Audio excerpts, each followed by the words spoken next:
Nadikoyo sasa nadikoyo. Nadikoyo sasa nadikoyo.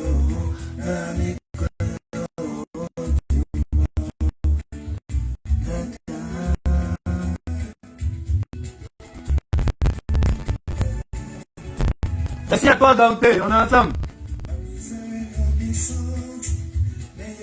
Qui n'ont pas eu de chance.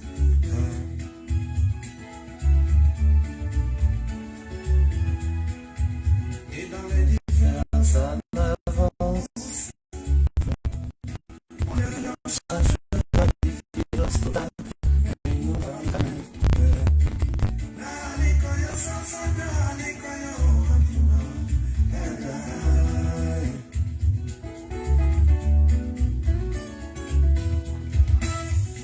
Toutes des noms que vanité, hypocrisie.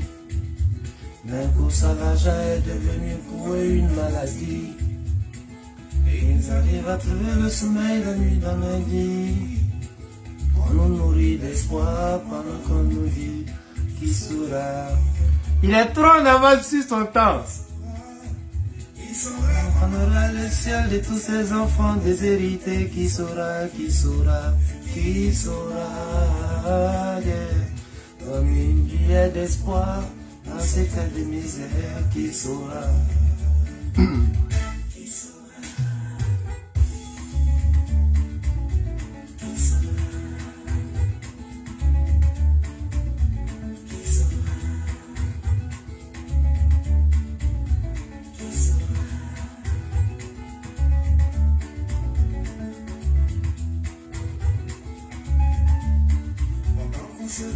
Pour des milliards, ils attendent que quelqu'un les tende la main en vain.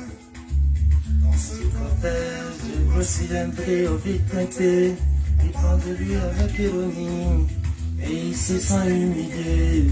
Il cherche à comprendre quand la misère l'a indignée. Mais il nous voit quand même, il nous voit quand même.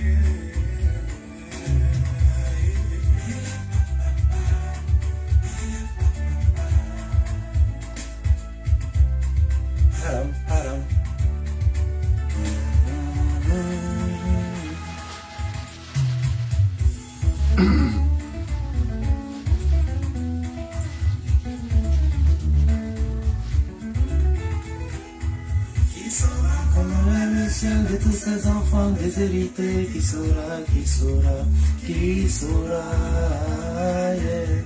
Comme une lueur d'espoir dans ce temps de misère. Qui saura, qui saura. C'est dans l'esprit des hommes que naît la guerre. Alors c'est dans nos esprits qu'il faut la combattre. Si t'apprends à regarder la misère dans mon regard, alors tu comprendras mon amertume. Est-ce que le son est bon?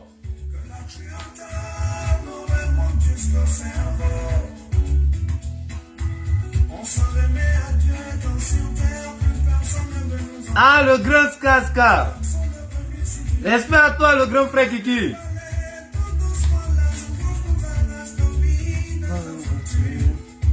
Pourtant Dieu a créé l'homme à son image.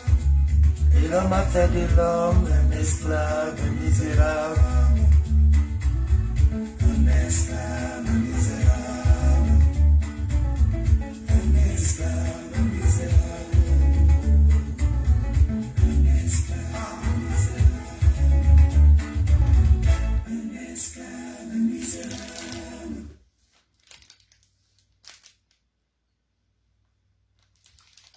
Ok, bonsoir famille. Big up à tous ceux qui sont là, ceux qui vont voir la vidéo après.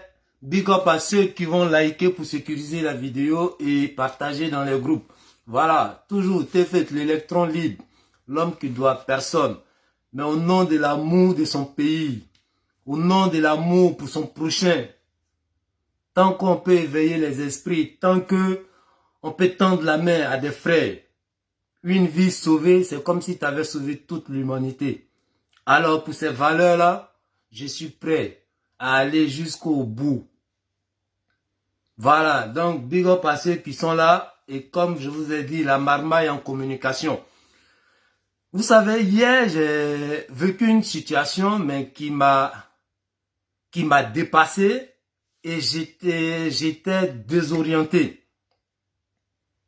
Il y a eu une photo qui a été publiée sur la page de l'ambassade de la Côte d'Ivoire à Paris, ce qui a provoqué beaucoup de tollés, beaucoup de murmures de gauche et de droite.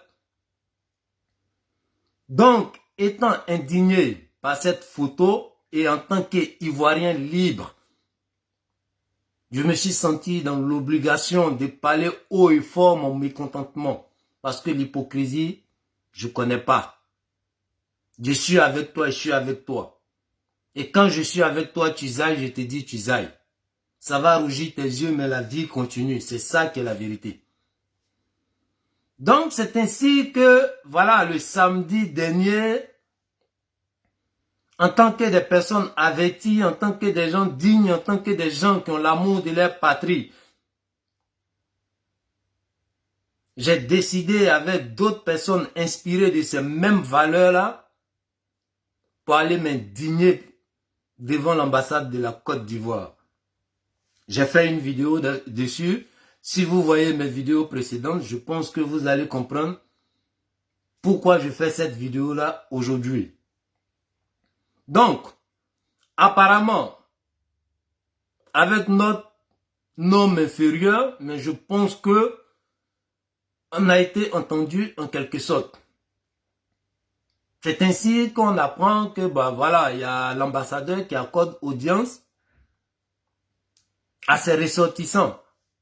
Quoi de plus normal de sortir, venir éclaircir la lanterne de tous les Ivoiriens, de telle sorte que les murmures s'arrêtent, de telle sorte que les interprétations s'arrêtent sur cette photo-là. Pas parce que je voulais prendre photo avec l'ambassadeur. Mais à cause des murmures, je me suis dit, il faut que je sois disponible avec des gens qui sont, voilà, animés de ces mêmes valeurs-là aussi. Il faut que je sois disponible à l'ambassade, aller poser des questions que j'entends dans les ruelles de Paris, que j'entends dans les ruelles d'Aubervilliers, qui me parviennent aussi par des personnes.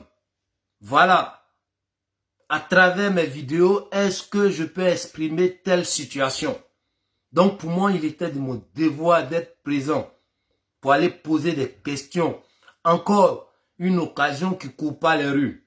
Combien de fois cette situation s'est présentée où l'ambassadeur essaie de rentrer en contact avec ses citoyens? Donc, je me dis, je m'en vais. On forme un groupe, on s'en va. Bien avant de partir, je savais que les hommes politiques ne vont jamais avec une confiance, c'est-à-dire sans réserve. J'appelle ceux qui doivent venir avec moi. Je les avertis, les gars, vous savez que là, on est sur un terrain politique.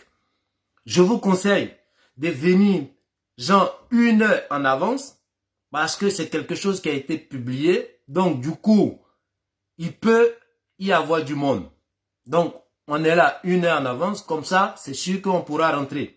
Ils vont pas prendre comme prétexte, ouais, il y a du monde, donc la salle est remplie. En plus, la salle n'est pas grande et tout. Donc, on vient 1 heure en avance. Mais avant de venir, faites votre test anti-hygiénique de telle sorte qu'on ne vous recale pas encore avec ça comme prétexte. Tout le monde se soumet. Et on va à l'ambassade. Et chose bizarre, j'avais toujours ce pressentiment-là qu'il y a quelque chose de bizarre qui allait se passer. Donc, arrivé à l'ambassade, je dis aux gars, bon les gars, j'arrive, je vais à l'ambassade, et je vais à l'intérieur pour demander comment ça se passe. Parce que la première chose même qui a été bizarre, pourquoi l'information n'a pas été véhiculée c'est-à-dire sur tout le réseau, de telle sorte que tout Ivoirien qui a des préoccupations puisse venir s'exprimer. Mais ça n'a pas été fait. Ok, il n'y a pas de problème. Donc, moi, je m'en vais, je demande, oui, bonjour monsieur, nous sommes là par rapport à la réception et tout. Le monsieur, il sort une liste à ma grande surprise. Il regarde, c'est quoi votre nom? J'ai dit mon nom et tout.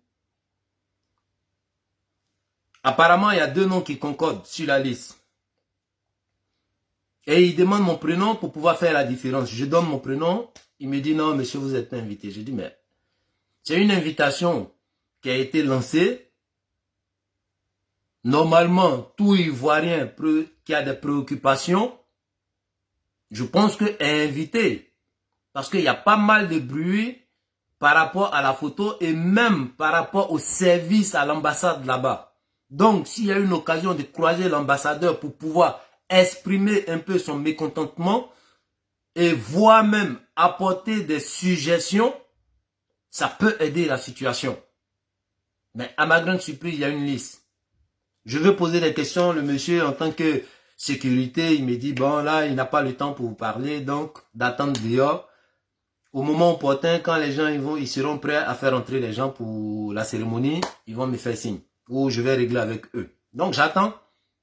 C'est ainsi qu'il y a une dame qui sort venir me voir du nom de Fatim Kamara. Oui, bonjour, c'est vous, monsieur Mété? Je dis oui. Alors, on m'a dit que vous êtes venu pour la cérémonie. Je dis oui. Mais malheureusement, vous n'êtes pas invité. Mais bon, c'est qu'on va faire. Il n'y a pas de problème. Donnez-moi votre nom. Vous êtes combien? Je présente les gars avec qui je suis. Et pour moi, on va sur une occasion de faire encore la pub de mon pays. Si l'occasion se présente, je vais avec un monsieur qui est français, mais journaliste. Mais en tant qu'époux d'une Ivoirienne, il s'intéresse beaucoup à l'actualité ivoirienne. Ah, mais lui, c'est qui? Parce que elle a vu le monsieur, c'est un blanc. Donc, elle demande, elle sait que, voilà, est-ce que c'est un Ivoirien? Ah, lui, c'est qui? Je dis, non, c'est un monsieur, c'est l'époux d'une Ivoirienne, franchement, qui s'intéresse à l'actualité. Donc, du coup, le monsieur, il est là pour faire, s'il y a moyen de faire peut-être un truc bien par rapport à l'ambassade. Un sujet là-dessus. Elle dit, bon, ok, mais au moins, il fallait nous prévenir. Je présente mes excuses. La femme, elle prend notre nom et tout. Et elle dit, bah, vous pouvez vous installer après. Ok, donc à 17 h, je me mets devant le groupe, on s'en va. Les gars, partagez parce que je sais que les vampires vont venir. Ils n'aiment pas la vérité. Mais ça, là, on va dire, et tous les Ivoiriens qui ont des préoccupations sont invités.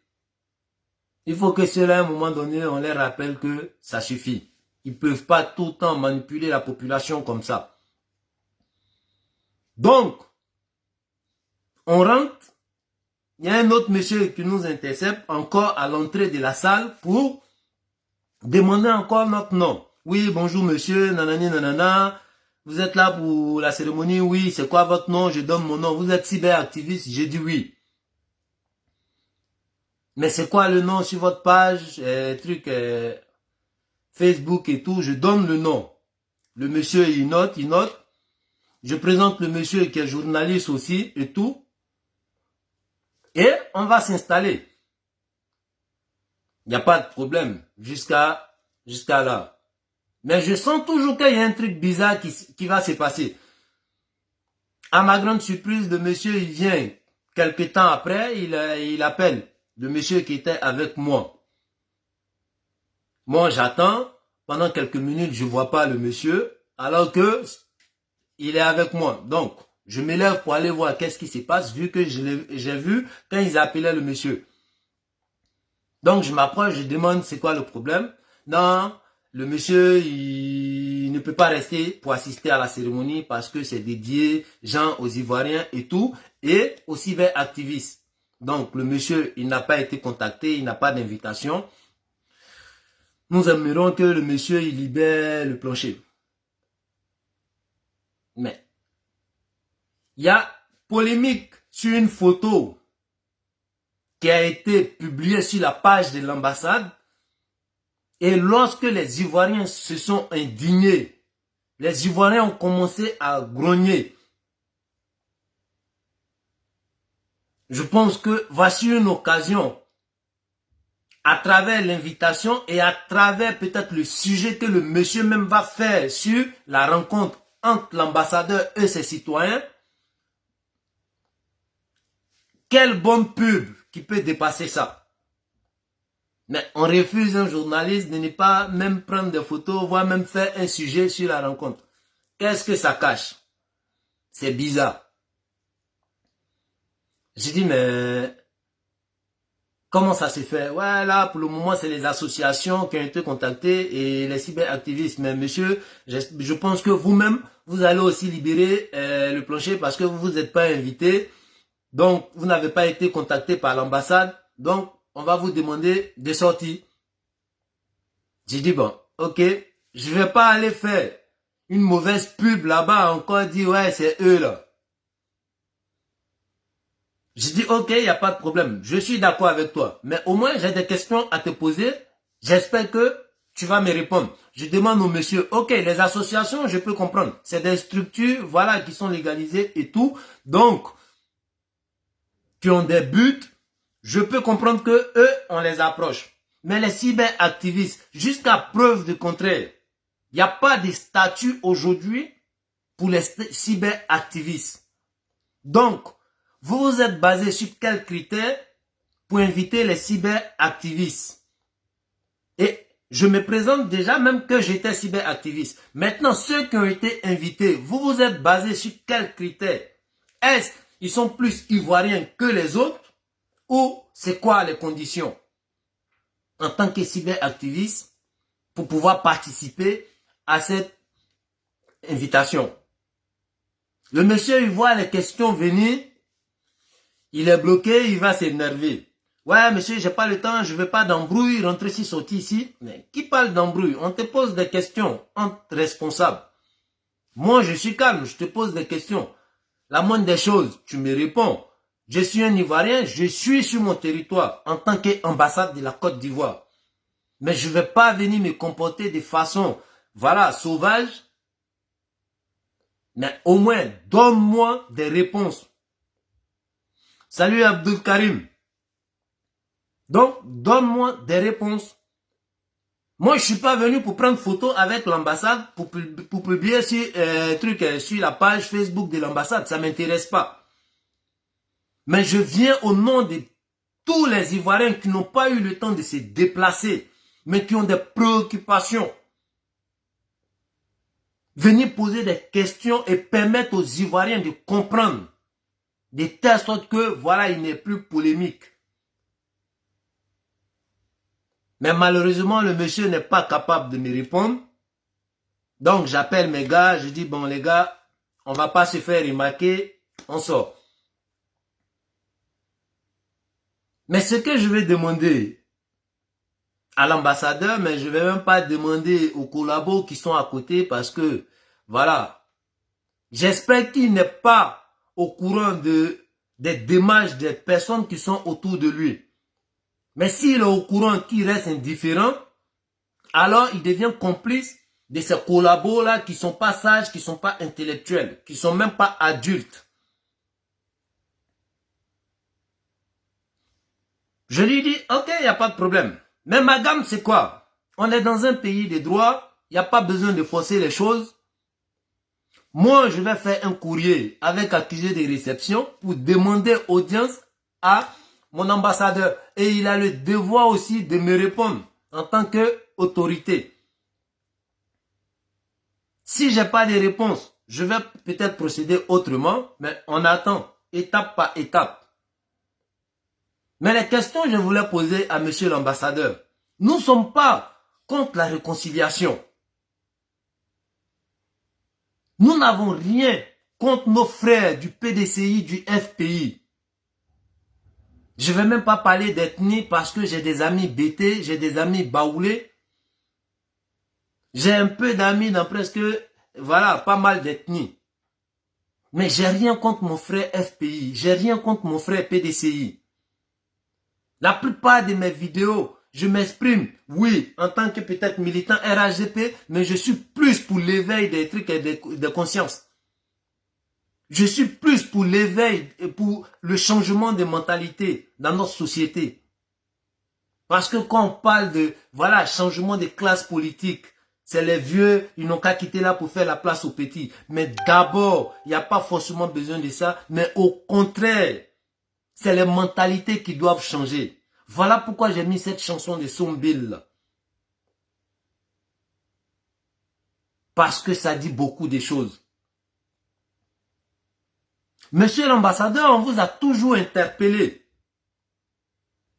sur la communication des opposants. On est dans un pays libre où la liberté d'expression existe.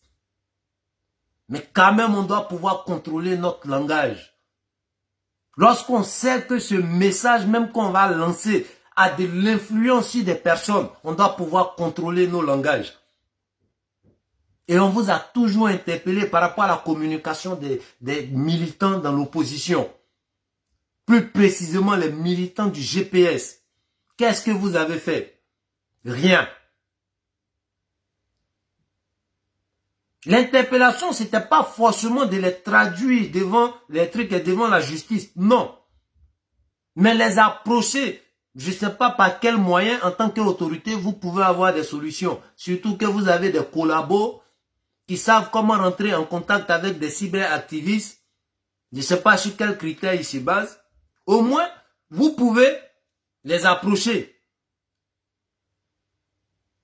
pour essayer de leur donner des conseils. Puisque vous dites, vous êtes ambassadeur de tous les Ivoiriens, vous n'avez pas de parti pris. Mais quelque part, la communication, on a vu les trucs, la sortie des vieilles mères gore avec les ablacons en plein Paris. Quelle image la Côte d'Ivoire avait en faisant ça? Comment les autres pays, les ressortissants des autres pays vont nous voir? Éléonore que vous avez rencontré, j'ai rien contre la personne d'Éléonore, mais c'est juste le message que Éléonore a toujours véhiculé, qu'on a toujours dénoncé. Elle, c'est pas parce qu'elle a perdu un parent et qu'elle s'en fout, elle n'a plus rien à perdre, qu'elle doit devenir la nouvelle reine Pokou pour sacrifier les enfants des autres. Voilà pourquoi on vous a interpellé. Parce que il y a des cyberactivistes qui ont eu des messages où les gens se sont levés pour aller poser des plaintes. Mais puisque ces messages-là n'étaient pas adressés directement à des personnes, ça n'a pas eu effet. Mais en tant qu'autorité, en tant que diplomate, vos démarches pouvaient avoir des résultats et peut-être même ça allait éviter les 85 morts qu'on a connus. Parce que jusqu'à preuve de contraire, la plupart des messages de haine, de division, ça a été fait en France ici. Mais qu'est-ce que vous avez fait pour pouvoir éviter ça? Rien. Et à notre grande surprise, vous allez nous présenter une photo. Et même quand les gens ils se présentent, quand il y a possibilité de vous poser des questions et que les gens ils se présentent, il faut que ceux-là viennent sur critères. Parce que à la base, lorsque le gars il a demandé mon nom et il a demandé le nom de ma page, pourquoi il m'a pas dit oui, monsieur, vous n'avez pas votre nom sur la liste, vous pouvez partir. Non, il n'a pas fait ça, il m'a laissé m'installer. Mais le comble, il est allé d'abord voir ma page, comment je communique, dans quelle logique je suis. Est-ce que je suis un suceur? Est-ce que je suis celui-là même qui caresse les gens dans le sens des poils? Parce que voilà, c'est des cadres. Je ne partage pas ces valeurs-là. Je respecte les autorités de mon pays, quels que soient les partis politiques. Mais tu ne partages pas des valeurs avec moi. Tu ne te mets pas à la disposition de ta population. Je ne partage pas les valeurs avec toi, alors je peux te dénoncer si tu ailles. Et avec ça, je serai libre avec ma conscience. Je n'ai pas besoin de venir faire, voilà, blanchir quelqu'un, alors qu'il est en train de s'engraisser peut-être sur le malheur des pauvres. Je ne suis pas ce genre de personne-là. Mais par contre, je ne sais pas, qu'est-ce que vous appelez réconciliation? Je vais vous raconter l'histoire d'un monsieur qui habitait à Yopougon, Académie des Mers. Le monsieur, presque tout le monde le connaissait dans sa zone. On l'appelait la poule aux yeux d'or. Quand il passe à l'Académie des Mers, la plupart des corps habillés qui étaient là-bas, ils sont contents. Parce que le monsieur avait la main facile. Ce monsieur, lorsqu'on faisait appel à des manutentionnaires pour dire, ah voilà, il y a la poule aux yeux d'or qui a besoin de manutentionnaires, même s'ils sont sur le chantier de quelqu'un d'autre, les gars, les manutentionnaires préfèrent laisser le chantier là où ils sont pour venir sur le chantier de la poule aux yeux d'or. Parce que lui, c'était pas, voilà, 2500 la journée. Non, il te faisait un cadeau à la fin de la journée et tu partais heureux chez toi. On voyait des gens qui n'étaient pas forcément de la même religion que lui ou du même ethnie que lui, mais qui venaient toquer à la porte. Parfois qui approchaient ses parents juste pour pouvoir croiser le monsieur qu'on appelait la poule aux yeux d'or. Le monsieur, il rentrait stressé, il rentrait avec désespoir, mais quand il sortait heureux. Mais ce monsieur n'a jamais fait de la politique. Mais dans la bêtise de 2010 à 2011, le monsieur a été agressé par ceux-là même à qui il rendait service. Et ce monsieur-là, c'est mon frère. Même malgré ça, je vais vous présenter un message.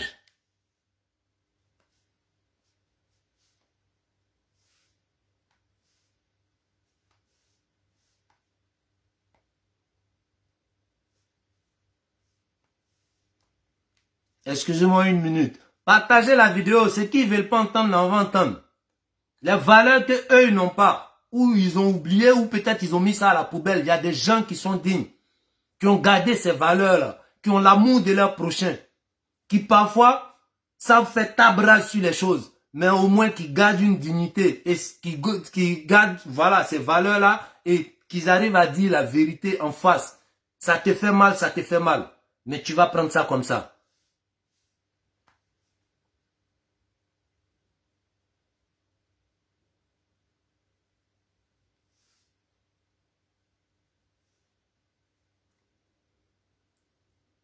Monsieur l'ambassadeur, je vous présente une vidéo.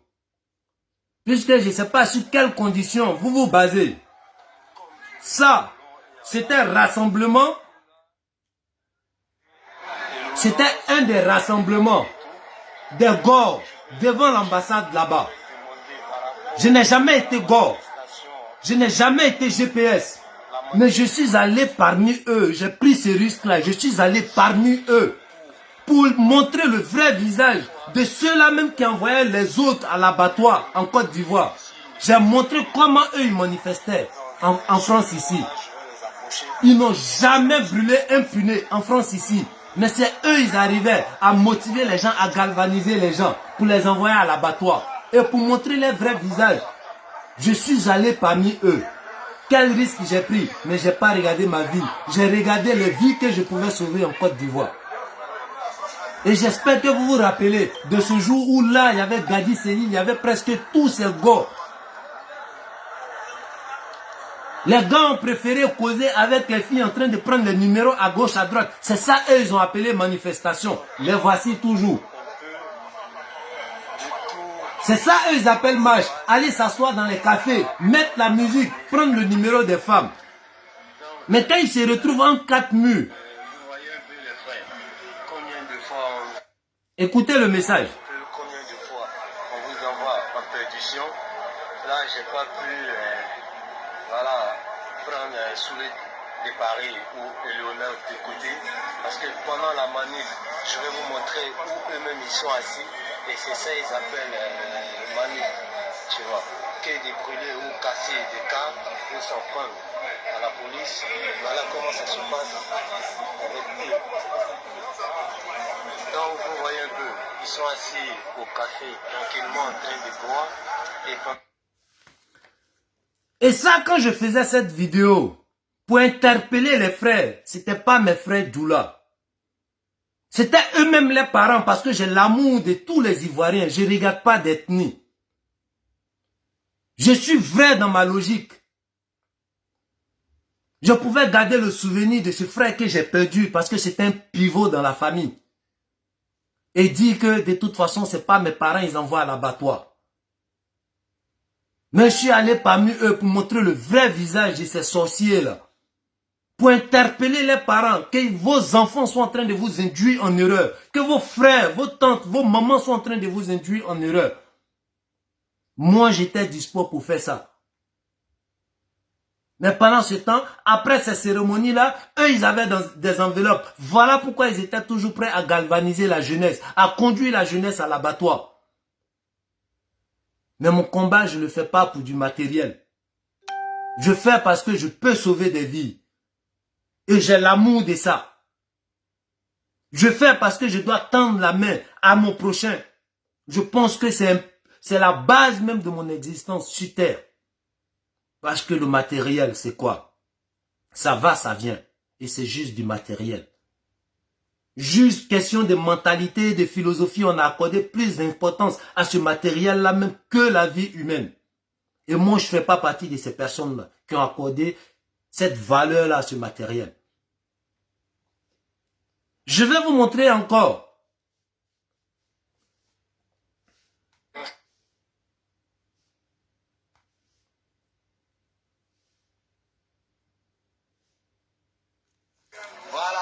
Je vais vous montrer encore. Là, j'espère que vous vous rappelez. Lorsqu'on est en train de galvaniser les gens, aujourd'hui, s'il y a un ambassadeur, c'est parce qu'il y a un gouvernement. S'il y a un gouvernement, c'est parce qu'il y a des gens qui ont bravé tout pour aller voter. S'il n'y avait pas eu des élections en Côte d'Ivoire, on sait combien de fois la Côte d'Ivoire était allée pour un mauvais départ. Voilà. Nous, on a fait ça. Malgré le confinement, on n'a pas regardé les amendes qu'on pouvait prendre. Malgré les gens étaient en train de tomber comme des mouches parce que l'épidémie, c'était quelque chose de réel. Nous, on n'a pas regardé tout ça. On a sensibilisé les gens. On a motivé les gens. Je ne sais pas sur quels critères vous faites appel à vos cyberactivistes. Respectez un peu les Ivoiriens. J'espère que vous avez vu la vidéo. Mais remarquez derrière, pour voir il était quelle heure. Là, il faisait encore jour. Pour te dire que j'étais là-bas depuis le matin, en train de motiver les gens. Et je te montre la deuxième vidéo. On est resté jusqu'à la nuit. Voilà. Donc là, on est toujours au rendez-vous. Mais ceux qui ont voulu boycotter, ceux qui ont provoqué des soulèvements à l'intérieur de la Côte d'Ivoire, ceux-mêmes qui ont envoyé des enfants en perdition, ceux qui ont toujours encouragé cette jeunesse-là à aller à l'abattoir, eux-mêmes, ils ne sont pas capables de se présenter pour venir créer. Voyez le temps derrière. Là, il fait nuit. Parce que ceux-là même avaient menacé de venir saccager là où on a voté, de venir saccager les urnes. On est resté pour sécuriser la voie de ceux qui ont choisi la démocratie, qui est de conduire les semblables à l'abattoir. Et j'espère qu'aujourd'hui, ceux ou celles qui ont les clés magiques pour rentrer sur les cadres, pour rentrer sur les trucs, les présidents ou les ambassadeurs, ont pu faire ce même combat-là. Parce que parfois le combat, il ne suffit pas de rester entre quatre murs. C'est de descendre sur le terrain aussi. Moi, je ne suis pas un général qui reste à la maison qui donne les ordres. Je suis un général qui est sur le terrain. C'est ça qui est la vérité. Donc, je ne sais pas sur quelle base vous êtes parti ou bien sur quels critères vous êtes parti. Je n'étais pas obligé de faire ça. Je pouvais prendre le souvenir de ce frère que j'ai perdu et rester chez moi à la maison, dire, voilà, ça ne me concerne pas. Je vais voter et puis je rentre chez moi. Non. Mais je fais cette vidéo-là pour toujours interpeller les gens, que ce soit des cadres de mon parti ou la jeunesse même de mon parti, que ce soit la jeunesse de l'opposition. Il faut que les mentalités changent. Il faut que on éveille les consciences. C'est de ça il s'agit. Et si ça, à cause de ça, ça ne va pas dans votre direction, vous ne partagez pas ces mêmes valeurs-là que moi, voilà pourquoi j'ai été, refoulé de l'ambassade, pour ne pas que je vous pose les questions que vous ne voulez pas entendre. Je vais passer à travers cette vidéo-là pour poser mes questions. En tant qu'ambassadeur, vous n'avez pas le pouvoir d'interpeller ou même d'entamer des démarches contre ces cybercriminels-là. Aujourd'hui, les gens sont en train de se plaindre par rapport à l'obtention de leur passeport. Pour une première demande, on peut comprendre qu'il y a étude des dossiers et ça va prendre du temps. Mais lorsque tu vas renouveler ton passeport, pourquoi ça dure comme si tu étais en train de faire une première demande alors qu'il n'y a pas étude des dossiers puisque tout le dossier est déjà là? C'est cette question-là qu'on voulait vous poser. En tant qu'autorité de la Côte d'Ivoire, en France ici, quelles sont les conventions qui lient la Côte d'Ivoire et la France? Parce qu'on voit pas mal de frères dans des conditions ici. On tend la main à d'autres, mais on ne peut pas faire plus qu'au-delà de ce qu'on peut. Quelles sont les conventions? Qu'est-ce que vous essayez d'améliorer dans cette convention-là pour vos ressortissants en Côte d'Ivoire? C'est de ces questions-là on avait besoin, c'est de ces réponses-là on avait besoin. Mais apparemment, ces réponses-là vous gênent. Vous n'aimez pas ceux qui posent des questions, mais ceux qui restent dans les vidéos pour dire André, ils ont attrapé une sorcière. Moi, je ne suis pas de ce genre-là. Je ne profite pas des situations pour créer des associations. Des associations, on ne voit même pas des actions sur le terrain. Pour encore trouver une solution de marmaille, pour pouvoir m'engraisser sur la souffrance des gens ou l'ignorance des gens. Moi, je ne profite pas de ça. Quelle société, des gens qui se font passer aujourd'hui pour des cyberactivistes, en même temps qu'ils trouvent le système, une marmaille dans ce système-là, créer des associations bric à brac. On voit aujourd'hui les responsables de la société civile. À quel moment ils font appel à la population pour venir encore dire leur ras-le-bol? Jamais. Mais tant que eux, les intérêts ne sont pas en jeu, ils n'existent pas. Moi, je ne fais pas partie de ces personnes-là. Si vous êtes là en tant que diplomate, faites votre travail de diplomate parce qu'il y a des enfants aujourd'hui de la Côte d'Ivoire qui sont éveillés, qui sont toujours prêts aussi à interpeller les semblables. Et je pense que quand les mentalités vont changer, quand les esprits seront éveillés, les consciences seront éveillées, vous n'allez pas pouvoir manipuler les gens. Aujourd'hui, la politique, c'est des débats d'idées, des débats de contradictions, des débats ou des guerres, des projets. Tu as quoi pour la population? C'est de ça qu'on veut. Mais pas des politiciens qui vont venir dire oui, voilà, nanani, nanana. Non. Mais ce qui est bizarre, pendant votre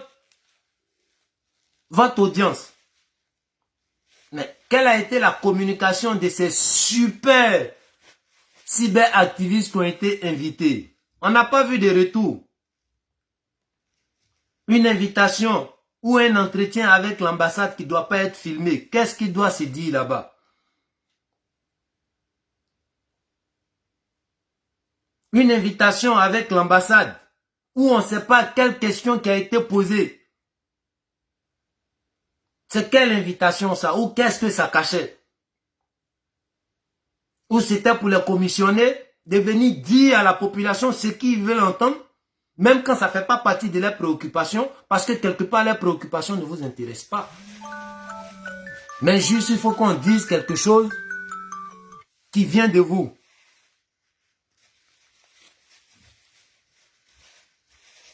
Et avec ça, vous ne voulez pas qu'on parle. Et avec ça, on doit se taire sur la souffrance des gens et assister. Je ne fais pas partie de ces personnes-là. J'ai une dignité. Jusqu'à preuve du contraire, Éléonard qui veut faire la réconciliation, il n'y a pas de problème. Mais bien avant ça, quel est le courage de sortir venir demander pardon d'abord à son peuple? Ses parents qu'elle a sacrifiés, les enfants de ses parents qu'elle a galvaniser pour les sacrifier, qu'elle fait une vidéo pour venir les demander pardon. Parce que tout ça, c'était pourquoi? Parce qu'elle avait un projet de film. Un film de quoi? Avec quelle réflexion? Elle va écrire un film qui allait être financé par Soro Guillaume. Et juste pour ça, elle a préféré être la reine Pokou de la nouvelle génération qui est prête à sacrifier les enfants des autres. Alors que la reine Pokou a sacrifié elle-même son enfant. Mais Eleonore qui préfère sacrifier les enfants des autres. Qu'elle vienne faire une vidéo, elle vient faire une vidéo pour demander pardon à ses parents. On ne demande même pas d'abord qu'elle demande pardon au président de la République ou aux autorités du pays. Mais qu'elle vienne faire une vidéo pour demander pardon à ses parents parce qu'elle les a induits en erreur. Parce qu'elle a été égoïste, elle a pensé qu'à sa petite personne. Si elle n'a pas pu faire ça, c'est pas devant la Côte d'Ivoire, elle va venir se rabaisser pour s'excuser et montrer un tant soit peu le regret aujourd'hui qu'elle a par rapport à sa communication. C'est trop simple ce qu'on lui demande. On ne lui demande même pas de se désengager du GPS. C'est ce qu'elle a choisi comme bord politique, libre son choix. Mais qu'elle vienne demander pardon à ses parents, si c'était pour revenir à ce point de départ, qui est de parler dans le même sens, qui est de communiquer par rapport à son à son bord politique, mais pas de galvaniser ou induire la jeunesse en erreur. Pourquoi? Parce que cette jeunesse-là n'a pas d'espoir. La plupart des coins où il y a eu dégâts, où il y a eu mort, si nous, on n'était pas pour la réconciliation, pourquoi dans le Nord, il n'y a pas eu d'attaque? Pourtant, il y a des ethnies qui ne sont pas forcément nordistes, ou bien qui ne sont pas forcément djoula. Pourquoi il n'y a pas eu d'attaque là-bas? Donc, quelque part, c'est les enfants du département qui ont toujours induit les parents en erreur. Que ça soit à Bonois, que ça soit, voilà, chez elle et le Nord, chez les Akans. Et c'est nous encore, on doit courir derrière ceux-là. On n'a rien contre eux. C'est juste un combat avec leur conscience aujourd'hui. Et qu'est-ce que nous, on peut faire? Mais lorsque vous donnez une occasion à tous les Ivoiriens de venir s'exprimer, personne n'est Ivoirien que l'autre. Et il y a des vraies questions qui sont là, qui ont besoin de réponses. Il ne suffit pas de prendre des gens, je ne sais pas sur quels critères. On ne sait pas quelles questions ils ont posées. Quelle a été la réponse de ces questions-là? Une invitation qui se passe de bouche à oreille. Une ambassade qui organise des trucs comme ça. Ça fait partie de votre truc.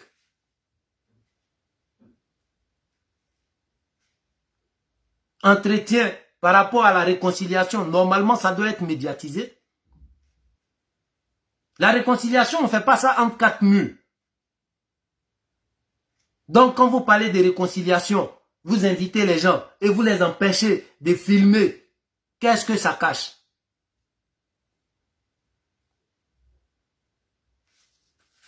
Votre rencontre avec Eleonore, il y a beaucoup de fuites. Mais puisque vous n'avez jamais donné l'occasion à ceux qui avaient de vraies questions pour connaître la vérité, pour pouvoir vous expliquer, de telle sorte que les gens quittent dans l'ignorance ou dans les trucs, les interprétations. Vous n'avez jamais donné l'occasion à ceux qui avaient les vraies questions. Mais jusqu'à preuve de contraire, la réconciliation, vous n'êtes pas sous tutelle du ministère de la Réconciliation. Vous êtes sous tutelle du ministère des Affaires étrangères. Mais votre démarche en tant que diplomate, qu'est-ce qu'on voit en France ici? La situation de vos ressortissants, vous avez une petite idée de ça? Lorsqu'on voit que les Algériens, par rapport à leurs demandes, ont plus de facilité que nous. Eux, les diplomates ont su négocier. Un Algérien, après 1 an de titre de séjour, lorsqu'il va renouveler, il a 10 ans de titre de séjour. Pendant ce temps, tes frères, tes ressortissants ivoiriens sont en train de traîner avec 1 an, 2 ans. Avant d'avoir 10 ans, ça devient le parcours du combattant. Lorsque tu vas échanger ton permis, parce que tu ne peux pas rouler avec ton permis de la Côte d'Ivoire ici, les Maliens, on échange les permis, ils ont toutes catégories. Les Sénégalais, on échange les permis. S'ils ont un permis toute catégorie, on échange, ils ont toute catégorie ici. Mais la Côte d'Ivoire, on a quoi comme catégorie? Même si tu as permis toute catégorie, la Côte d'Ivoire, on te donne quoi comme permis comme catégorie de permis? C'est de ces questions-là, on avait besoin de réponses. Quelles sont les conventions entre la Côte d'Ivoire et la France? Le traitement des dossiers, le mépris même des agents qui sont là-bas, c'est-à-dire dans les services de demande de passeport ou de demande de carte consulaire. Comme une fois, je suis allé faire demande de fiche d'individualité. Je tombe sur une fille là-bas parce que je devrais faire des démarches et que j'avais pas le temps pour faire demande d'extrait en Côte d'Ivoire. Je tombe sur une fille là-bas pour faire la demande, je fais la demande de fiche d'individualité et je vais pour faire ma carte consulaire. Je présente la fille, et je présente le document à la fille, elle me dit non, c'est quel genre de document ça? J'ai dit mais lis. Elle dit non, c'est pas valable, on a demandé votre acte et votre extrait. J'ai dit mais quand vous lisez là, le document qu'elle a là, c'est pas écrit dessus l'équivalent des actes de naissance. Et le tampon qui est dessus, c'est pas le tampon de l'ambassade. La signature qui est dessus, c'est pas la signature des autorités de là où tu travailles. Donc si ça passe pas, va dire à tes responsables. Ou bien vous faites des faux documents à l'ambassade ici pour donner aux gens, sachant très bien que le document, j'ai payé des frais pour ça. Et pour finir, la fille me demande, oui, dans ce cas, mais pourquoi vous ne faites pas des demandes en ligne? Demande en ligne pour extrait de naissance en Côte d'Ivoire. Ma chérie, tu es ivoirienne ou bien tu n'es pas ivoirienne? Tu me montres le site où on fait demande en ligne d'extrait de naissance depuis la France. Donne-moi le site, je fais la demande devant toi. Tu sais combien de personnes qui envoient de l'argent au bled juste pour extrait de naissance, ils sont capables de dépenser presque 100 €. Et c'est même pas ceux qui vont avoir les extraits de naissance. Donc s'il y a ce service-là en ligne, montre-moi le site et je vais là-dessus tout à l'heure devant toi-même pour faire la demande d'extrait de naissance. Voilà pourquoi je te pose la question, est-ce que tu es ivoirienne? Et c'est ce genre de situation-là on croise avec des gens qui sont même pas formés.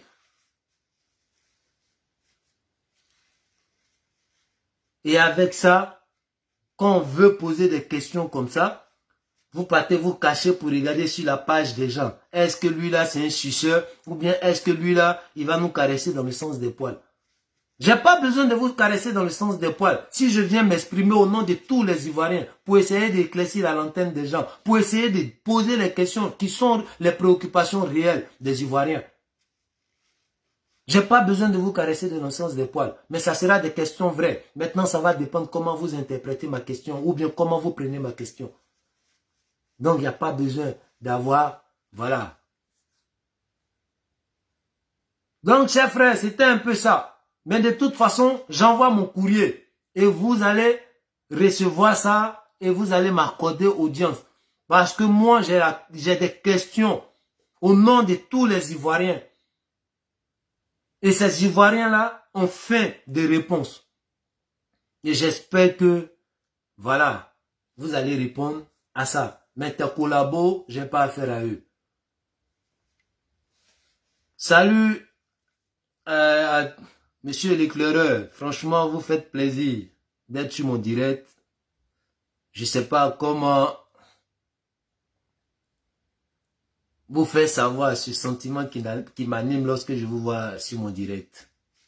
Ça me fait chaud au cœur. Merci pour ton soutien. Merci pour tes messages. Mais sachez qu'il y a des cybermoutons et puis il y a des cyberactivistes. Et là, tant que ce n'est pas tabaski ou bien il n'y a pas sacrifice, ils n'ont pas de prix. Moi, je ne suis pas cybermouton. Je ne me suis pas donné un prix. Je me suis donné des valeurs. Et ces valeurs-là, c'est au nom de tous les Ivoiriens.